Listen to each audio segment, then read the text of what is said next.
అంటే వ్యాస మహర్షి బాసర అమ్మవారి టెంపుల్ అయితే వచ్చిన. ఇప్పుడు అమ్మవారి దర్శనం అయిపోయిన తర్వాత ఒక్కటి తీసుకొని సీదా డిచ్పల్లి తర్వాత దమ్మకొండ ఫోర్ట్ తర్వాత హైదరాబాద్. ఇక మళ్ళీ తిరిగట్లేదు, ఏం లేదు, సీదా గుసాయిచుడే బండి. ఏది భక్తుడు ఏంద్రా ఇది.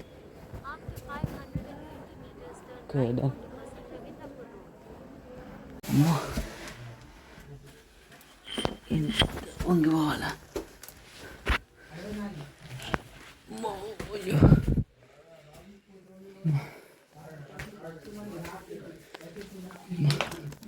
అంటే వ్యాస మహర్షి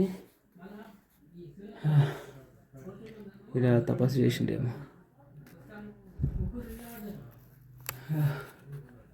మంచిగా ఉంది కదా, పురుషత్తుగా వండుకోవచ్చు కూడా. దీన్ని ధ్యానం చేసినట్టు. ఓకే ఇప్పుడు ఇట్లనే ఇంకొకవేళ వ్యాస మహర్షి